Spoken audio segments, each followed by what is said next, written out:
šiandien leiskite pradėti renginį ir pirmiausiai pasakyti ačiū Daliai Šatinskienei ir Sauliuko klubui, kurie sugalvojo tokį renginį, jau ne pirmi metai toks renginys yra rengiamas. Ir aš puikiai žinau, kiek kainuoja daug nervų suorganizuoti tokį plaukimą, todėl kad su sveikaisiais yra sudėtinga. O su negale, nors negaliu sakyti, kad su negale žmogus yra nesveikas, nes dažnai būna dar sveikesni tie žmonės, suorganizuoti taip pat yra labai sudėtinga ir šiandien pamatysite, ką tie žmonės, kurie turi negalę, bet jie yra turbūt sveikesni už daugelį. Gal čia ką jie gali ir pamatysite, kokie jie yra šaunūs. Tai pirmiausiai ačiū tikrai Daliai ir Šatinskų klubui, kuris vadinasi Sauliukas. Ir noriu pristatyti svečius. Tai pirmiausiai Kauno miesto vicemeras, ponas Popovas. Buvęs Kauno miesto meras, ponas Kabaravičius. Dabar mus čia sponsoriauja. Labai ačiū baikeriams, labai ačiū plaukimo treneriams, labai ačiū treneriams, kurie dirba su neįgaliaisiais, Andriui Palioniui, kuris čia yra vienas iš tokių fainiausių, nors mes žinome, čia visi tokie labai šaunūs esam. Tai pirmiausiai žodį suteikiu Kauno vicemerui, ponui Popovui. Labadiena visi susirinkę čia šiame paplūdimyje. Iš tikrųjų, turbūt kalbėti čia daug ko nereikia. Reikia pasidžiaugti, kad tokie dalykai yra. Ir kad yra žmonės, kurie tą daro. Ir yra žmonės, kurie padeda. Todėl visiems nuoširdus ačiū. Pirmin į upę. Bet dar porą žodžių turbūt pasakys mūsų rėmėjai. Džiaugiuosi, kad jūs susirinkot. Gaila, kad toksai oras. Ir mums visiems reikia to, ką jūs turit. Jūs turit ryžto ir kantrybės. Tai ir toliau taip tęskite, aš tikiuosi, kad viskas bus gerin ir gerin. Mes visi manom, kad čia viskas gerin ir gerin. Ir dar pasufleravo, kad pas mus lankosi Lions klubo atstovai, kurie taip pat labai padeda neįgaliesiems. Iš tikrųjų, mes atstovaujam 2 Kauno Lions klubus, iš viso jų yra Kaune 3.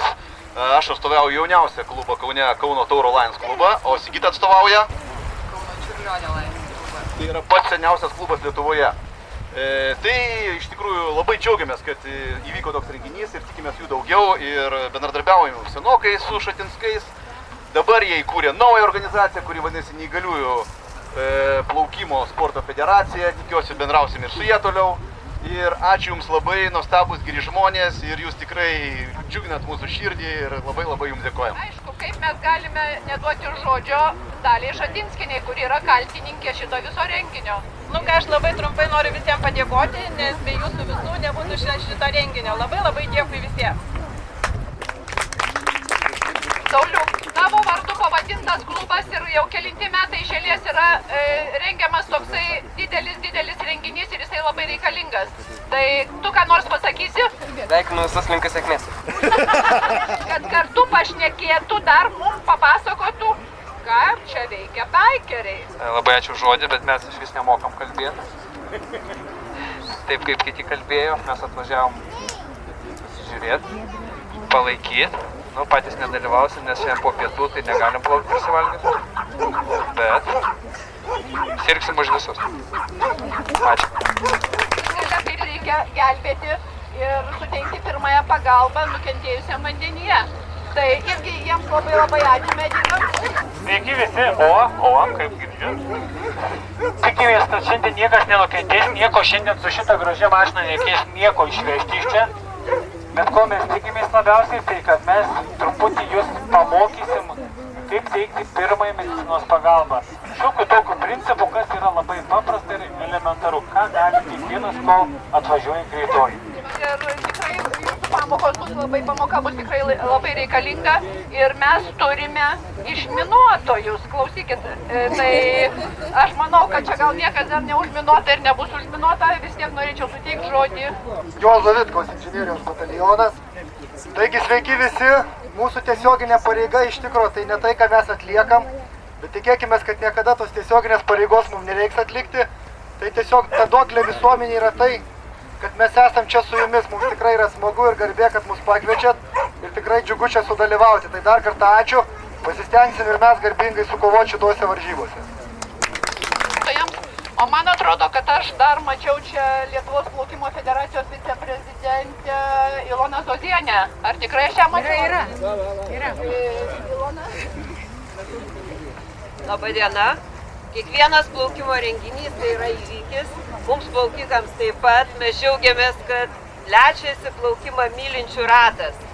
Ir norėjau padėkoti Šatinskams, kurie tikrai daro didelį darbą dėl to, kad būria žmonės, kurie yra fiziškai labai stiprus. Ir šiandien šiame renginyje plaukime kartu, jie tikrai tą demonstruos. Sėkmės visiems. Ačiū plaukikams, ačiū plaukimo federacijos viceprezidentei Ilonai. Ir dabar leiskite paskelbti programą, ką mes šiandien matysime ir ką mes šiandien girdėsime ir ką mes šiandien čia veiksime. Aišku, po to galėsime ir buterbrotus suvalgyti, ar saldainius, kas tenais yra, ir atsigerti vaisvandeniu. Bet pirmiausiai bus parodomieji plaukimai. Tai mes matysime, kaip reikia plaukti surištiems. Kol kas tik tai bus surištos kojos. Ačiū, kad niekas nepakartoja mano triuko. Prieš 15 metų, kada aš čia praplaukiau surištom kojom ir rankom. Toliau plaukikai, kurie dalyvauja Lietuvos čempionatuose, parodys, kaip reikia taisyklingai plaukti visais plaukimo būdais. Toliau mes matysime vieną buvusi geriausių Lietuvos plaukiką Rolandą Kukcinavičių, kuris parodys, kaip reikia plaukti kojomis į priekį. Toks irgi yra plaukimas. Dalyvaus 50 metrų nuotolyje aklieji ir silpnaregiai plaukikai. Toliau plauks nugarą 50 metrų žmonės su fizinė negalia. Toliau 25 metrus plauks tėvai ir vaikai kartu. Toliau plauks kurtieji, nors man sako ne kurtieji, reikia sakyti, o neprigirdintieji. Po jų specialios olimpiados dalyviai, tai žmonės turintys psichinę negalę, jų yra net 6 čia pas. Mūsų išminuotojai taip pat dalyvaus varžybose ir plauks tenais pirmin ir atgal, įveiks nuotolį ir pačioj pabaigoj medicinos pagalba mums parodys, kaip reikia gaivinti, jeigu gal ką nors reikės gaivinti, bet manau, kad nereikės.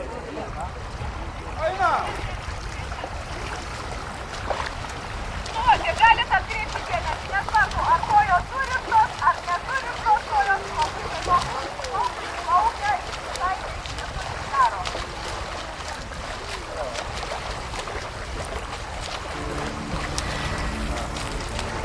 Aš darosi nori. Pametė šiūrą. Pamato, sako, surištos kojos, patrūko, pametė šiūrą. Tai kad čia plaukimo kelias.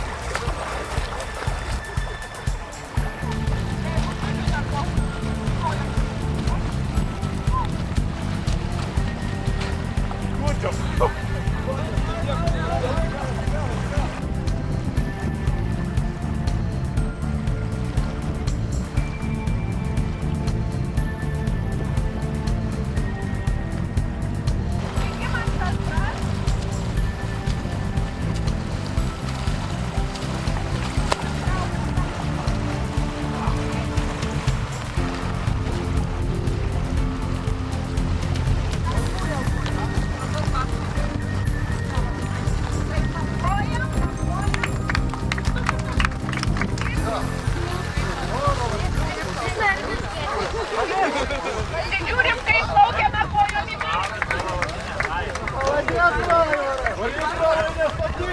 Ir toliau ateina pas mane Sauliukas su tėčiu. Sauliukas parodo. Žiūrim ir pasižiūrim.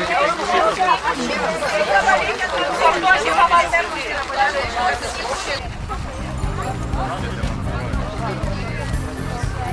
Ateinam aklieji ir silpnaregiai, Romutė, ateinam čia.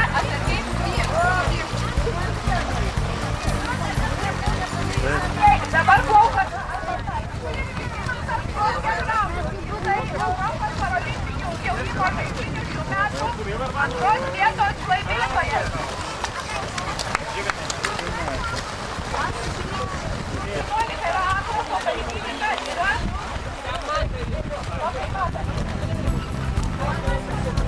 Niekad nepamatau.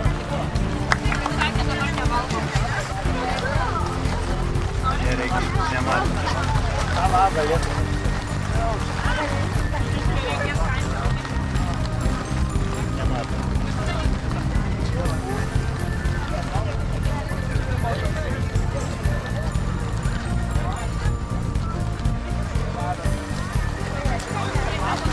Nematau. Yra ir toks mokymo būdas.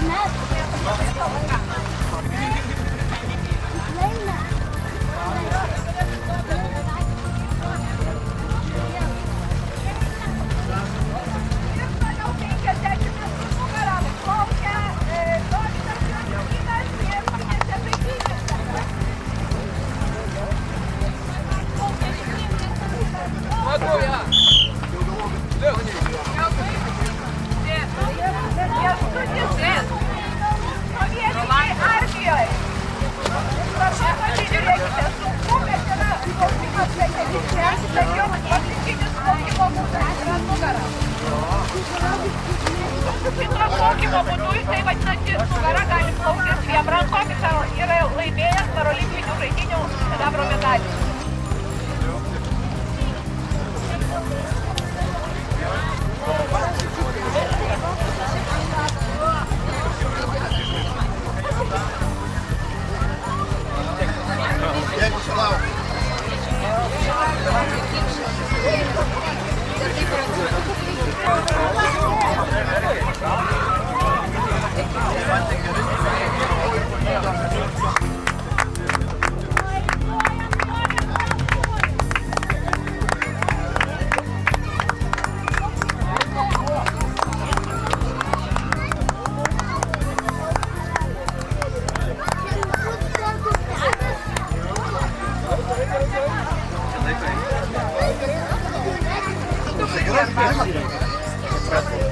Ir dabar plauks neprigirdintieji.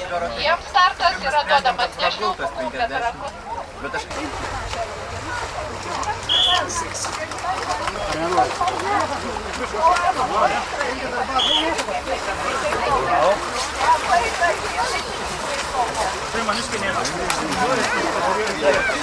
Pirmą vietą. Prašytum bėdė, kad palidėtų. Gerai?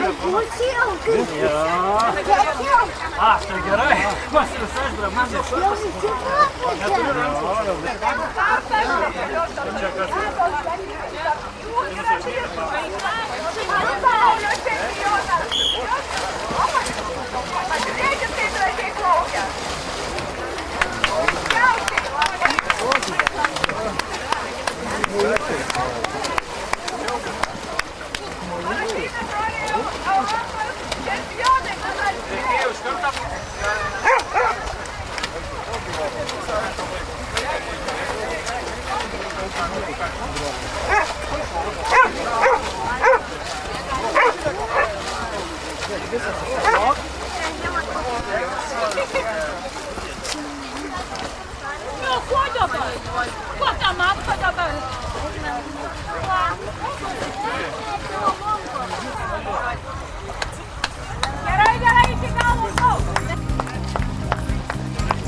Maratonas, jo. Kibujau.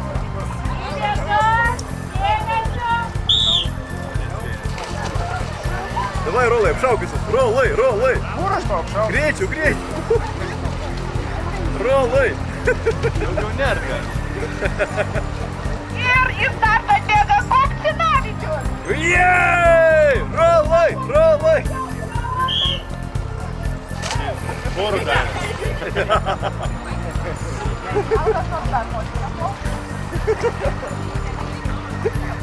Bumbumus tai tikrai padarys.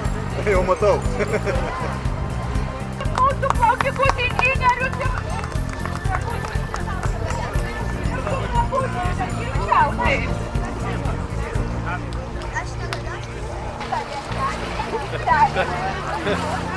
Bravo, Almi!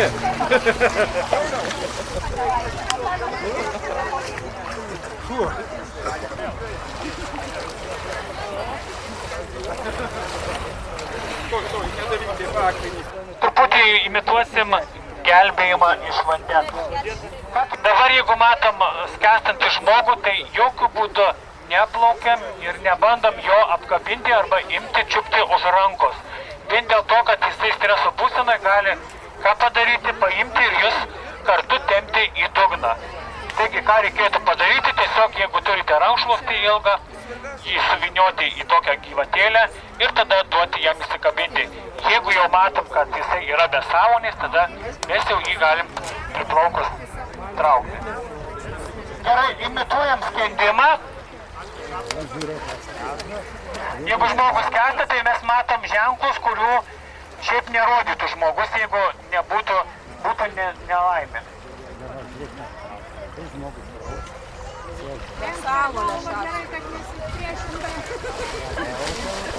Kas moka plaukti ir tai atbėga, lipa į vandenį ir staigiai paima ir tada atneša šičia. Iš karto, ką mes padarome, matome, iš karto paverti, taip? Tai mes pirmiausiai pasižiūrime, ar yra kvėpavimas. Taip, žiūrim kvėpavimą. Tai mes pasilinkiam apie 10 cm su ausim prie burnos ir girdime, ar vėjelis pučia, taip pat ar kokį garsą. Ir tuo pačiu žiūrime į krūtinę, į krūtinės ląstą ir matome, ar jinai kilnojasi. Jeigu šitie 3 dalykai vyksta teigiamai, tada mes turim manyti pagrindu, kad jisai kvėpuoja, širdis plaga, tai mums reikia jį paversti į šoninę stabilią padėtį. Kaip mes verčiame, jeigu mes esame iš šono, žiūrėkite, paimam vieną ranką, ištiesiam į mūsų pusę, kitą ranką dedame ant žando, tos pačios pusės koją sulenkiame ir tiesiog apverčiame. Labai paprasta, kad kokio stambumo žmogų mes taip galime atversti. Ir ką mes matome, jeigu žmogus pradėtų vemti, taip, jeigu jisai užstringęs dalinai būtų, tada vanduo išbėgs, arba jeigu vems, tada nubėgs šalia, bet jisai galės kvėpuoti. Žiūrėkite, dabar pabandysime dabar kita, kada yra visiškas užspringimas, taip, kada reikia jau įsikišti medikams ir atlikti pradinį gaivinimą. Tokių priemonių, kad mes, medikai, trauktume vandenį, taip, jau iš plaučių, arba tokių, na, turi tiktais priemonės. Taip, bet čia mes galim tik tai tarti. Bet ką mes dabar norim vis pamokyti, netraukti vandenį iš plaučių, o ką reikia atlikti pačioj pradžioj, ko atvažiuos greitoji pagalba. Taip, mes turim šičia duobutį, kur eina krūtinkaulis, taip, saulės rezginys. Tai nuo šito rezginio link smakro per 2 pirštus dedame kitos rankos delną, kitą delną, truputį prasižergiam, kad nenusviestų mūsų kas nors einantis pro šalį, taip pat nugara įtempta ir pradedam paspaudimus. Iki 120 kartų per minutę apie 6 cm spaudžiam.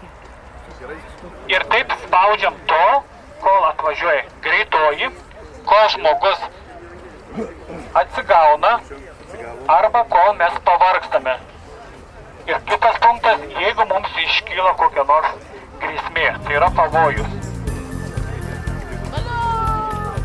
Žmogų šiuo metu apgaivinome, viskas gerai. Kad ir aktyviai greitoji medicinos pagalba, paversti jį į šoną. Dabar nebekvėpuoja. Tai dar kartą visiems labai ačiū. Aš manau, kad laikas neprailgo ir dabar visus kviečiame pasivaišinti arbata, vandelėmis. Ir kadangi aš neprisistačiau, kas aš esu tokia, aš esu Birutė Statkevičienė, Lietuvos sporto universiteto docentė, Miuncheno olimpinių žaidynių dalyvė. Taip, kad plaukikė. Gerai, ačiū jums visiems ir prašau, pabūkime visi kartu. Ačiū visiems.